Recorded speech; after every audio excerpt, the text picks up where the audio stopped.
Hello नमस्कार दोस्तों, आज की इस वीडियो में हम देखेंगे गणित विज्ञान के कुछ अति महत्वपूर्ण प्रश्न जो कि काफ़ी इंपॉर्टेंट है आपके आगामी एग्जाम्स के लिए। तो चलिए वीडियो को शुरू करते हैं। पहला क्वेश्चन यहाँ पर दिया है, गणित सभी विज्ञानों का द्वार एवं कुंजी है, यह कथन किसका है। दोस्तों, कथन और निष्कर्ष से अधिकतर एग्जाम में क्वेश्चन पूछते हैं, तो ये सभी क्वेश्चन आपको पता होना चाहिए। देखिए, इसका जो आंसर हो जाएगा, 4 ऑप्शन दिया है उसे देख लेते हैं। तो रसेल ने किया है, प्लेटो ने, हैमिल्टन ने या फिर रोजर बेकन ने। इसका जो राइट आंसर है ऑप्शन ए, रोजर बेकन ने किया है। कहा है जो गणित सभी विज्ञानों का द्वार एवं कुंजी है। चलिए दोस्तों, अगर इस वीडियो में आप नए हैं तो चैनल को प्लीज़ सब्सक्राइब जरूर कीजिएगा, लाइक कीजिएगा और शेयर भी जरूर कीजिएगा। दूसरा क्वेश्चन देखिए, गणित के अध्ययन से एक बच्चे में किस गुण का विकास होता है। तो 4 ऑप्शन है, आत्मविश्वास का, तार्किक सोच का, विश्लेषण सोच का या सभी का। देखिए, इसका जो राइट आंसर है इनमें से सभी का। गणित के अध्ययन में एक बच्चे में आत्मविश्वास पैदा होता है, तार्किक सोचने की जो क्षमता है वो पैदा होती है, विश्लेषण सोच पैदा होती है। तो ऑप्शन डी इस प्रकार राइट आंसर हो जाएगा। चलिए क्वेश्चन नंबर 3 को देखते हैं। सामान्य से विशिष्ट का सिद्धांत निम्न में से किस प्रयोग में होता है। किसमें मतलब प्रयोग होता है। तो आगम विधि में, निगम विधि में, संश्लेषण विधि में या विश्लेषण विधि में। आंसर जो हो जाएगा, आंसर होगा निगम विधि में। सामान्य से विशिष्टता का जो सिद्धांत है वो निगम विधि में प्रयोग होता है। फिर चौथा क्वेश्चन देखिए, गणित में किस विधि में हम प्रायः सूत्र तथा नियमों की सहायता लेते हैं। तो संश्लेषण विधि, विश्लेषण विधि, आगम विधि या फिर निगम विधि। आंसर होगा ऑप्शन डी, निगम विधि। सूत्र और नियमों की सहायता लेते हैं निगम विधि में। फिर चलिए 5वां क्वेश्चन को देखते हैं। गणित वह भाषा है जिससे परमेश्वर ने संपूर्ण जगत या ब्रह्मांड को लिख दिया है, यह कथन किसका है। तो किसका कथन है, ये कथन है गैलीलियो का। ऑप्शन ए इसका राइट आंसर है, गैलीलियो का है। चलिए अगला क्वेश्चन को देखते हैं। जो विद्यार्थी ज्यामिति नहीं समझ सकते वे इस विद्यालय में नहीं आ सकते, यह कथन किसका है। तो यह कथन जो है अरस्तु ने कहा है। ऑप्शन बी, हार्वर्ड ने कहा है, प्लेटो ने या हैमिल्टन ने। तो किसने कहा इस कथन को कहा है प्लेटो ने कहा है। चलिए नेक्स्ट क्वेश्चन को देखते हैं। तो खेल विधि के जन्मदाता हैं। तो खेल विधि का जो जन्मदाता वो है फ्राबेल। ऑप्शन ए फ्राबेल है। क्वेश्चन नंबर 8, उपचारात्मक शिक्षा की जरूरत होती है तो किनको होती है। मन बुद्धि के बच्चों को, पिछड़े बच्चों को, सामान्य बच्चों को या सभी के लिए। तो उपचारात्मक शिक्षा की जरूरत होती है, किसको होती है, इन सभी के लिए। किसके लिए, तो मन बुद्धि बच्चों के लिए, पिछड़े बच्चों के लिए या सामान्य बच्चों के लिए। तो उपचारात्मक विधि ऑप्शन डी इसका सही जवाब हो जाएगा। क्वेश्चन नंबर 9 देखते हैं। गणित की भाषा में निम्न में से किसका प्रयोग नहीं किया जाता है। तो गणित की भाषा में किसका प्रयोग नहीं किया जाता है। आंसर होगा इनमें से कोई नहीं। तो देखिए दोस्तों, गणितीय भाषा में देखो, गणितीय सूत्रों का प्रयोग करते हैं, गणित में संकेतों का और गणितीय संख्याओं का प्रयोग करते हैं। तो इन तीनों का प्रयोग करते हैं और यहाँ पर पूछ रहा है प्रयोग नहीं किया जाता है, तो ऑप्शन डी वाला राइट हो जाएगा। 10वां क्वेश्चन देखिए, छात्र गणितीय गणना में गति प्राप्त कर सकते हैं। तो किस रूप में गति प्राप्त कर सकते हैं छात्र।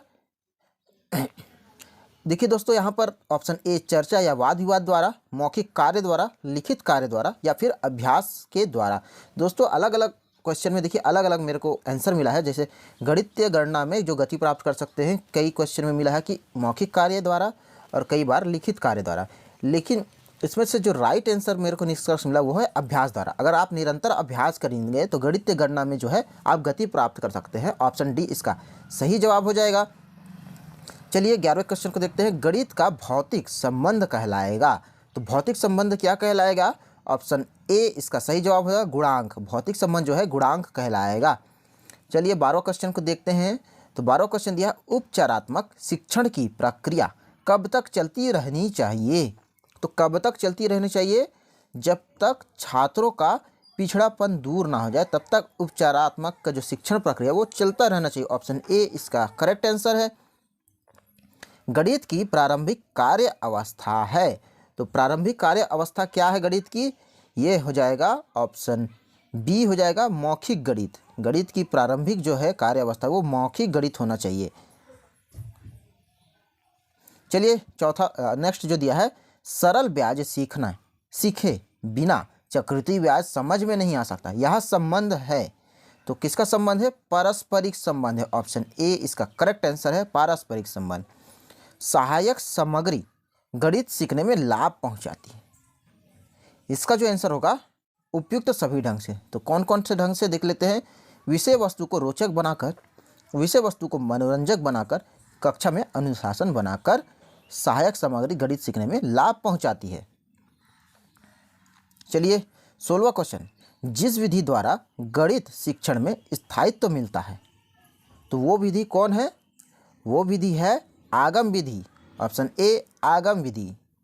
चलिए, पूर्वदर्शित लक्ष्य जिसके लिए क्रिया की जाती है कहते हैं, तो क्या कहते हैं?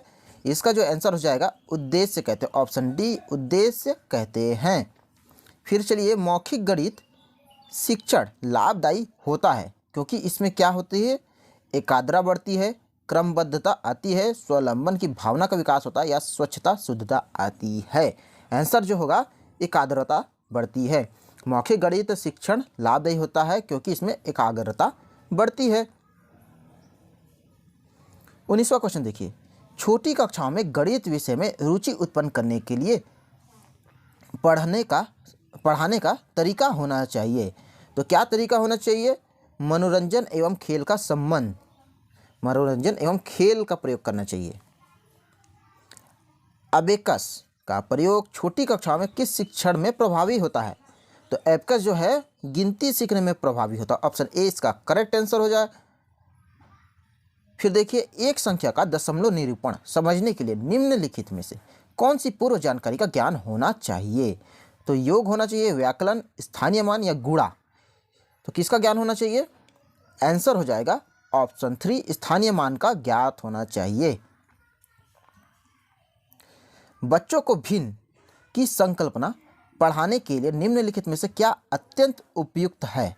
तो अत्यंत उपयुक्त है क्विजनियर छड़े, क्विजनियर छड़े, क्विजनियर छड़े।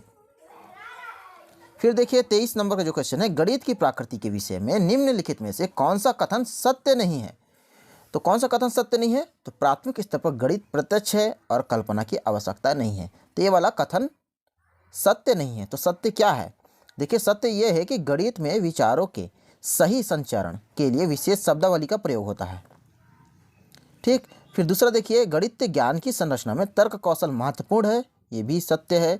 गणित संकल्पनाओं की प्राकृतिक श्रेणीबद्ध होती है, ये भी सत्य है। तो असत्य जो है ये वाला है। राइट आंसर इस प्रश्न का ये वाला हो जाएगा ऑप्शन डी। निम्नलिखित कथनों में से किसमें संख्या 3 का योग क्रम सूचक भाव में हुआ है? तो आंसर जो हो जाएगा इसका ऑप्शन बी, मैं इस इमारत की तीसरी मंजिल पर रहता हूँ, मैं इस इमारत की तीसरी मंजिल पर रहता हूँ। ऑप्शन 2 इसका करेक्ट आंसर है। चलिए, कौन सा कार्य अध्यापक से संबंधित नहीं है? तो योजना बनाना, मार्गदर्शन करना या शिक्षण करना। देखिए, ये तीनों कार्य जो है ये अध्यापक से संबंधित है। संबंधित नहीं है पूछा तो वो बजट बनाना, बजट बनाना ये अध्यापक से संबंधित नहीं है।